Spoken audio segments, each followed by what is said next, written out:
विकास कुमार आप सभी का स्वागत करते हैं सनराइज ऑफिशियल के ऑनलाइन प्लेटफॉर्म के ऊपर। मेरे दोस्त जैसा कि आप लोगों को पता होगा कि एसएससी जीडी का मेरे दोस्त वैकेंसी निकल चुका है और एसएससी जीडी के वैकेंसी को साथ ही साथ लेकर के मेरे दोस्त से हम लोग जो टॉपिकों की शुरुआत करने वाले थे, आप लोगों को बता था पिछली क्लास के अंदर मैंने शुंग वंश, शिशुनाग वंश लिखवाया, मेरे दोस्त नंद वंश लिखवाया और उसके बाद आज इस क्लास के अंदर मेरे दोस्त जो टॉपिक की शुरुआत होगी उस टॉपिक का जो नाम पड़ता है उस टॉपिक का नाम क्या पड़ता है? मौर्य साम्राज्य पड़ता है। तो याद रख लियो मौर्य साम्राज्य।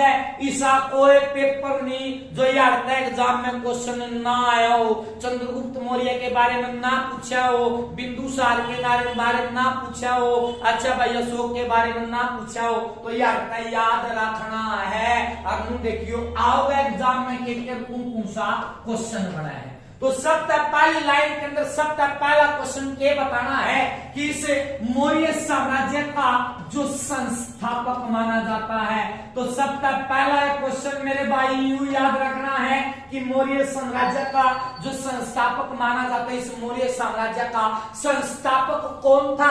तो आपको मैं दूसरा क्या याद रखना है? आपको याद रखना है चंद्रगुप्त मौर्य को याद रखना है। तो यह बात याद रख लोगे ना है कि मौर्य साम्राज्य का संस्थापक कौन था? मौर्य साम्राज्य का संस्थापक किसको माना जाता है? चंद्रगुप्त मौर्य को माना जाता है। जो चंद्रगुप्त मौर्य ने किस साम्राज्य की शुरुआत किया? मौर्य साम्राज्य की शुरुआत किया। कब किया? याद रखने की तो जरूरत नहीं कि 322 से 298 तक चंद्रगुप्त मौर्य का शासन काल था, लेकिन याद रख लो भाई 322 से दोस्त आपको क्या याद रखना है? 298 ईसा पूरा याद रखना। क्यों 322 में? तो याद 298 में क्या हो गया था? युवराज ने प्यारा हो गया था। तो बताऊंगा पूरी की पूरी डिटेल बताऊंगा चंद्रगुप्त मौर्य के बारे में। तो संस्थापक किसे माना गया है भाई? चंद्रगुप्त मौर्य को। पिछली क्लास के अंदर मैंने आप लोगों को यह बताया था कि चंद्रगुप्त मौर्य को जो कूटनीति सिखाया था, तो यह बात सिखाई होगी मैंने यह बात बताया था जो था नंदवंश के बारे में बताया था। तो याद रखिए जो चंद्रगुप्त मौर्य को जो कूटनीति सिखाया था, वो कूटनीति सिखाने वाले व्यक्ति का नाम है दोस्त क्या पड़ता है? चाणक्य पड़ता है। ये बात मैंने आप लोगों को लिखवा रखा है कि चंद्रगुप्त मौर्य को कूटनीति जो सिखाया वो किसने सिखाया भाई? वो सिखाया था चाणक्य ने सिखाया था। तो चाणक्य से संबंधित भी तो 4 से 5 क्वेश्चन बनते हैं। वो क्वेश्चन क्या बनते हैं आपको यहां से याद रखना है। इस चाणक्य के मेरे दो नाम और आते हैं। पहला तो चाणक्य, दूसरा आपको मेरे क्या याद रखना है? कौटिल्य याद रखना। पहला के नाम होगा चाणक्य, दूसरा चाणक्य याद ना मिले एग्जाम में कौटिल्य आ जावे, एग्जाम के बाद कौटिल्य ना मिले तो आपने क्या याद रखना है? विष्णुगुप्त याद रखना। तो यह बात भी याद रख लियो, विष्णुगुप्त, कौटिल्य, चाणक्य आपको याद रख सकते हो। इसके बाद में तो आप लोगों को यहाँ से जो क्वेश्चन आते हैं, यहाँ से आपको सबसे ज्यादा जो एग्जाम के अंदर क्वेश्चन देखने को मिलता है ना, यहाँ से मिलता है कि इस चाणक्य जो था, इस चाणक्य ने मेरे क्या लिखा था? एक किताब लिखी। तो आप लोगों को मेरे यहाँ से ये बात याद रखना है कि चाणक्य ने मेरे क्या लिखा था? एक किताब लिखा था और उस किताब का जो नाम पड़ता है मेरे क्या पड़ता है? अर्थशास्त्र पड़ता है। तो यार इस बात में याद रखियो चाणक्य की किताब थी, उसका नाम क्या पड़ा? अर्थशास्त्र पड़ता है। बात समझ में आ गई होगी। चाणक्य की कौन सी प्रमुख किताब थी? अर्थशास्त्र पड़ा है। और इस अर्थशास्त्र के अंदर क्या बताया गया? देखो यह बात आ है जो अर्थशास्त्र जो लिखा है ना, इस अर्थशास्त्र चाणक्य ने लिखा, लेकिन इस किताब के अंदर बेरा किस बात का पता है? अब इस बात में तो याद रख ले है कि चाणक्य ने अर्थशास्त्र लिखी, लेकिन मैं भाई इस किताब के अंदर आओगा के? तो इस किताब के अंदर हमने 2 बातों का बेरा लगा है। पहली, इस किताब के अंदर कितने थे? 15 राजवंश थे। तो यार इस बात में याद रखियो, इस किताब के अंदर पहली बात ये बताई गई है कि इस किताब के अंदर में के थे 15 राजवंश थे। और दूसरी बात मैं क्या बताया कि इसके अंदर मैं क्या थे? 17 लोकवंश थे। तो याद है 15 राजवंश और 17 लोकवंश के बारे में क्या किया गया है? उनके बारे में बताया गया है। ये 15 राजवंश और 17 लोकवंश का मतलब क्या है? फिर यह बात है कि 15 राजवंश और 17 लोकवंश का मतलब क्या है? इसका जो मतलब है ना 15 राजवंश का जो मतलब है, इसका मतलब मेरे दोस्त क्या होगा? याद रखियो, इसका मतलब क्या हुआ है? इसका मतलब हुआ है कि एक राजा दो स्थानों को संभालता था। बात समझ में आ गई? जो एक राजा तो था ना, वो क्या था? दो अन्य स्थानों को क्या करता था? अन्य स्थानों को संभालता था। कहने का मतलब ये है, दो जन आता, एक राजा आया था, और इसमें के थे 17 लोकवंश हिस्से थे, मैं 200 कौन से थे, जिनका एक जन आगे केवल के पाओगा, एक के राजा पाओगा, कोई दूसरा नहीं पाओगा। ये राजवंश थे और लोकवंश थे। इनके बारे में तो इस चीज के बारे में पता कहां से लगता है? चाणक्य किताब की उसका नाम पढ़ा है, के पढ़ा है, अर्थशास्त्र पढ़ता है। इसके बाद में तो जो आपको लिखना है, इसके बाद क्वेश्चन लिखना, जो चाणक्य जो था ये किस धर्म का अनुयायी था? मतलब यो कौन से धर्म ना मान्या कर था? जो चाणक्य नाम का जो आदमी था ना, यो गणाए बुद्धिमान था, गणाए ज्ञान था, यो मैं दोस्त एक चीज ना मान्या कर था, उस चीज का नाम पड़ा है मैं दोस्त क्या? ये जैन धर्म को मानने वाला मैं दोस्त क्या था? ये शासक था। तो यह बात याद रख लोगे, चाणक्य जो था ना किस धर्म का अनुयायी था? चाणक्य में दोस्त एक धर्म ना मान्या करता, उस धर्म का नाम क्या पड़ा है? जैन धर्म का अनुयायी था। और इस चाणक्य ने जैन धर्म के अंदर से जो शिक्षा लिया था, जैन धर्म में दो मुखिया थे, एक तो सतलबाहु मुखिया, दूसरे कौन से थे? बद्रबाहु मुखिया। तो इसने मैं दोस्त किन शिक्षा ली थी? बद्रबाहु मुखिया से मैं दोस्त क्या लिया था? शिक्षा लिया था। किसने लिया था? चाणक्य ने लिया था। तो बद्रबाहु मुखिया ने मैं दोस्त किसको शिक्षा दिया था? चाणक्य को दिया था। बात क्लियर होगी चाणक्य का? इतना ही मना है ना। चंद्रगुप्त मौर्य के बारे में केवल एक क्वेश्चन बता कि चंद्रगुप्त मौर्य ने क्या किया था? मौर्य साम्राज्य की शुरुआत किया था। चाणक्य उसके शासनकाल में प्रधानमंत्री, उसने उसका मदद करी थी, उसकी सहायता करी थी। चंद्रगुप्त मौर्य की जात उसके बारे में मैंने क्या है? चंद्रगुप्त मौर्य के शासनकाल में मैंने चाणक्य के बारे में बताना पड़ा। इसके बाद जो क्वेश्चन आ रहा है, सबसे ज्यादा इंपोर्टेंट मौर्य साम्राज्य का अगर कोई क्वेश्चन इंपोर्टेंट है ना, तो याद है योग है। दो व्यक्ति थे, एक का नाम तो क्या पड़ेगा भाई? जस्टिन पड़ेगा। लो भाई, ये व्यक्ति थे, एक का नाम तो जस्टिन पड़ा है, वह दूसरे का नाम पड़ा स्ट्रैबो। याद रख लोगे? जस्टिन व स्ट्रैबो ने याद रख लियो। एग्जाम में यो एक क्वेश्चन पूछा गया, एग्जाम में यार ते क्वेश्चन आऊगा, वो मैं बताऊंगा के आऊगा। जस्टिन और स्ट्रैबो नाम के थे, दो व्यक्ति थे, और इन दोनों व्यक्तियों ने है ना चंद्रगुप्त मौर्य को एक उपाधि दी। तो यार इस बात में याद रखियो, इन दोनों व्यक्तियों ने है ना चंद्रगुप्त मौर्य को एक उपाधि दिया था। उस उपाधि का क्या नाम पड़ा है? उस उपाधि का नाम पड़ता है मैं तो क्या? सेंड्रोकोटस पड़ता है। याद रख लोगे, चंद्रगुप्त मौर्य को एक उपाधि दी गई थी, उस उपाधि का क्या नाम पड़ा है? सेंड्रोकोटस पड़ता है। क्वेश्चन एग्जाम में आओगा, सेंड्रोकोटस की उपाधि किसको दिया गया था? चंद्रगुप्त मौर्य को दिया गया था। जो सेंड्रोकोटस की उपाधि दिया था, किसने दिया था? याद क्या रखना है? जस्टिन व स्ट्रैबो ने दिया था। और इस सेंड्रोकोटस का जो मतलब होता है, इसका मतलब क्या होता है? इसका मतलब होता है क्या कि चंद्रगुप्त मौर्य जो था ना, वो 6 लाख सैनिकों का मालिक था। तो याद रख लोगे यार, चंद्रगुप्त मौर्य कितने लाख सैनिकों का मालिक था? 6 लाख सैनिकों का मालिक था। यह बात किसने बताई थी?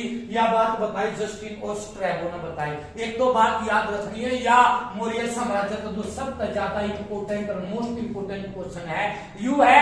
इसके बाद दो व्यक्ति और याद रखने हैं। एक व्यक्ति का नाम पड़ता है क्या? एलियन पड़ता है। कदे कोई सा एलियन लिख लो, एलियन पड़ता है। और दूसरे व्यक्ति का नाम पड़ता है क्या? एलियन। वह दूसरे व्यक्ति का नाम पड़ता है प्लूटार्क पड़ता है। तो याद रखियो, दो व्यक्ति हैं, एलियन, एक तो एलियन नाम का व्यक्ति और दूसरे का नाम पड़ता है क्या? प्लूटार्क नाम का व्यक्ति। एलियन और प्लूटार्क के अनुसार यह बताया गया है, लिखो तुम,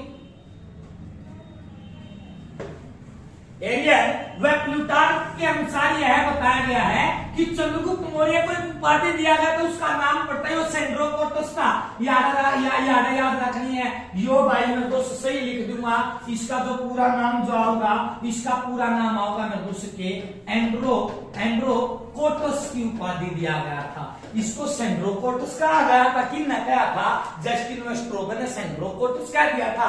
एलियन व प्लूटार्क ने एंड्रोकोटस कह दिया था। और इस सैंड्रोकोटस का जो मतलब होता है, इसका मतलब होता है कि चंद्रगुप्त मौर्य जो था ना वो 1,00,000 सैनिकों का, क्योंकि अलग अलग व्यक्तियों ने रिसर्च करी, इनने 1,00,000 सैनिकों का मालिक बता दिया, सैंड्रोकोटस में 6,00,000 सैनिकों का मालिक बता दिया। बात क्लियर हुई कि नहीं हुई? ये क्वेश्चन गढ़े हुए हैं जो एग्जाम में आए गए हैं, और आपका आने वाले एग्जाम में इसे क्वेश्चन में 2 सवाल करने पीछे रखता है। और एक क्वेश्चन आता और क्वेश्चन अगर गलत हुआ तो 20 लाख बच्चे का हम के चले गए, पीछे चले गए। इसके बाद में अगर हम थोड़ा सा आगे और चलते हैं, चंद्रगुप्त मौर्य जो था ना, इसने मृदु से एक युद्ध लड़ा, और वो युद्ध लड़ा मृदु से कौन सा? सिंध के अंदर एक युद्ध हुआ था। सिंध पढ़ा है मृदु से, किंग पढ़ा है, सिंध का युद्ध लिख लो, सिंध के अंदर युद्ध लिखो या सिंध का युद्ध लिखो। सिंध पढ़ा है मृदु से कितने? पाकिस्तान के अंदर हुआ था। पाकिस्तान, सिंध पड़ा पाकिस्तान में हुआ है भाई।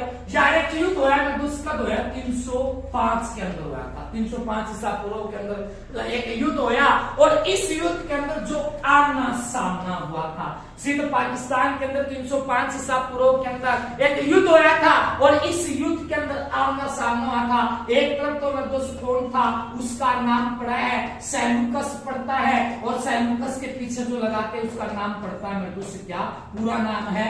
सेल्यूकस निकेटर पड़ता है। और दूसरी तरफ कौन था?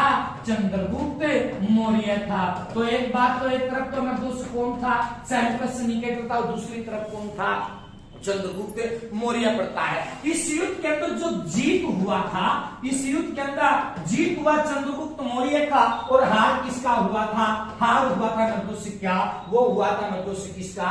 वो हुआ था सेल्यूकस निकेटर का। जब यू जीता, जब यू हारा तो शर्त हुई, अब मैं तने जिंदा छोड़ दूंगा लेकिन तने मेरी बात माननी पड़ेगी। जिंदा आदमी रहने खातर कुछ न कुछ तो करना पड़ा है। तो इसने के पड़ा, इस सेल्यूकस निकेटर की एक गणीय सूत्री छोरी थी, इसे सेल्यूकस निकेटर की गणीय सूत्री एक छोरी थी जिसका नाम पड़ा है कॉर्नेलिया। उसका नाम पड़ा है कॉर्नेलिया। कदे कोई सामने लिख दे कोने में लिया, कोने में मुंह को ना ताको, कदे हाँ कोई सामने लिख दे, कदे कोने में लिया ना, कोने में ना लिखियो, कॉर्नेलिया। या इसके स्थान पर इसका नाम पड़ता है मृदु से, क्या? हेलना या एलना या कॉर्नेलिया जो थी ना, या इली का चला थी। अली इलन वाला आदमी ने कोई किडनैप करे ले भाई। एलना या कॉर्नेलिया की इसकी पुत्री थी, इसका ब्याह फिर इसकी गिला रचा दिया। ब्याह रचाने के बाद इसने वो छोड़ दिया था। बात समझ में आ गई होगी। जब इसका ब्याह इस गिला का, इसका नहीं, इस कॉर्नेलिया का, एलना का ब्याह जब इस गिला किया गया ना, तो इस सेल्यूकस निकेटर ने इसको गिफ्ट में के दे दिया? सिंध दे दिया। देखो रे, गिफ्ट में जिस खातिर ये लड़े वो देश में के दे दिया सिंध भाई। सिंध नदी के करेगा, अब तू ऐसा मारा मन जरूरत को नहीं, मन तू जिंदा छोड़ दिया, उसके बाद के मिल गया भाई मैंने। तो सिंध को संभालने की जिम्मेवारी किसको मिली? वह किसको मिल गई भाई? इसको मिल गई, चंद्रगुप्त मौर्य को मिल गई। सिंध को इसको दे दिया। इस चंद्रगुप्त मौर्य ने के दिया, इस चंद्रगुप्त मौर्य ने सेल्यूकस निकेटर को के दिया। फिर उल्टा इसने इसको हाथियों का एक झुंड दे दिया। तो इस बात में याद रख लियो, हाथियों का जो झुंड दिया था ना, वो किसने दिया था? चंद्रगुप्त मौर्य ने दिया था। किसको दिया था? सेल्यूकस निकेटर ने। मैं तो राज करूंगा, तू हाथियां चला जाइए भाई। तो यह बात आएगी, तो इस बात में याद रख लियो, चंद्रगुप्त मौर्य ने सेल्यूकस निकेटर को हाथियों का झुंड दिया था, और चंद्रगुप्त मौर्य को के दिया था जीत की खुशी में, इसको सिंध दे दिया था। इसके बाद में दोस्तों क्या कहा गया? चंद्रगुप्त मौर्य के बारे में कई सारी बातें कही गई है। वो देखने की बातें क्या क्या कहा गया है, बात ध्यान से सुनना। चंद्रगुप्त मौर्य के बारे में बहुत लोगों ने कुछ धारणाएं दी हैं। पहला धारणा दिया है, आपने एक वेद देखे होंगे, आपने कई ग्रंथ देखे होंगे। एक ग्रंथ होगा ब्राह्मण संहिता। ब्राह्मण संहिता, देखो सब ब्राह्मण लिख ले, ब्राह्मण संहिता। इस ब्राह्मण संहिता के अंदर बात ध्यान से लिखियो रे, इस ब्राह्मण संहिता के अंदर चंद्रगुप्त मौर्य के बारे में क्या बताया गया है? इस ब्राह्मण संहिता के अंदर चंद्रगुप्त मौर्य के बारे में, चंद्रगुप्त मौर्य के बारे में यह बताया गया है कि चंद्रगुप्त मौर्य जो था ना, वो किस कुल से था? कुल मतलब जात पूछ ली उसकी किस कुल से था, तो इसके अंदर यह बताया गया निर्दोष क्या कि वो शुद्र कुल से संबंधित था, कि वो तो कतीय मिश्र जाति से संबंधित था। तो चंद्रगुप्त मौर्य के बारे में निर्दोष क्या बताया गया कि चंद्रगुप्त मौर्य किस कुल से संबंधित था, शुद्र कुल से। इस बात का पता हमको कहां से लगता है, ब्राह्मण संहिता से पता लगता है। बात क्लियर हुई कि नहीं हुई। इसके बाद क्वेश्चन आऊगा, हमने दो चीज पढ़े होंगे, दो चीजों के बारे में एक बात बताई है। एक नाम पढ़ा निर्दोष के बौद्ध धर्म का नाम सुना होगा, सुना होगा कि नहीं सुना होगा रे? एक तो बौद्ध धर्म का नाम सुना होगा और दूसरे का नाम सुना होगा मेरे भाई के जैन धर्म का नाम। तो बौद्ध धर्म और जैन धर्म के अंदर चंद्रगुप्त मौर्य के बारे में क्या बताएगा कि चंद्रगुप्त मौर्य किस कुल से था। तो याद रखना इस जैन धर्म और बौद्ध धर्म के अंदर यह बताया गया है कि चंद्रगुप्त मौर्य जो था ना वो अस्तरीय कुल से निर्दोष क्या माना जाता है, स्त्रीय कुल से संबंधित माना जाता है। इन कुला का क्वेश्चन एग्जाम में जरूर आएगा। बौद्ध धर्म और जैन धर्म के अंदर किस कुल का बताया गया, स्त्रीय कुल का। ब्राह्मण संहिता के अंदर शूद्र कुल का बताया गया है। इसके बाद आपने एक व्यक्ति का नाम सुना होगा, उसका नाम पड़ा है विशाखा दत्त। नाम सुना होगा रे, विशाखा दत्त का नाम सुना होगा। और इस विशाखा दत्त ने है ना एक किताब लिखी थी और उस किताब का जो नाम पड़ा है उसका नाम पड़ा है मुद्रा राक्षस पड़ता है। तो इस बात का 13वां सारण है इस विशाखा दत्त की किताब जिसका नाम पड़ा है मुद्रा राक्षस। और इस किताब के अंदर चंद्रगुप्त मौर्य को किस कुल का बताया है, आपको याद रखना है निर्दोष क्या, निम्न कुल का। निम्न कुल का किया तो क्या था, नीच कुल का था। चंद्रगुप्त मौर्य के बारे में क्या बताया कि बौद्ध धर्म और जैन धर्म के अंदर क्या बताया कि चंद्रगुप्त मौर्य किस कुल का संबंधित माना जाता है, वो माना जाता है निर्दोष निम्न कुल का। किए तो नीच कुल से संबंधित। देखो 3 कुल बताए भाई मैंने। पहला कुल सा बताया ब्राह्मण संहिता के अंदर क्या बता दिया, शूद्र कुल बता दिया। फिर दूसरा निर्दोष मैंने बताया बौद्ध धर्म और जैन धर्म के अंदर इसको स्त्रीय कुल का बताया गया है। इसके बाद निर्दोष मैंने क्या बताया उसके बारे में बताया, विशाखा दत्त के पुस्तक थी मुद्रा राक्षस उस किताब के अंदर निम्न कुल का या नीच कुल का बताया। किसको बताया गया है, चंद्रगुप्त मौर्य को बताया गया है। इसके बाद एक जैन धर्म की किताब थी उसका नाम पड़ा है परिशिष्ट पर्वन या एक किताब है जैन धर्म का परिशिष्ट पर्वन के नाम से किताब थी। और यह किससे संबंधित है, कौन से धर्म का संबंधित है, जैन धर्म है। परिशिष्ट पर्वन एक किताब है या किस धर्म का संबंधित है भाई, जैन धर्म का संबंधित है। इस किताब के अंदर यह बताया गया है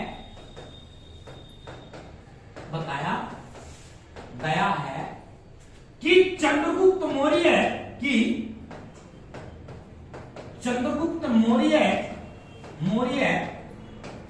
आप खीर को तो बीच से खा रहे हो।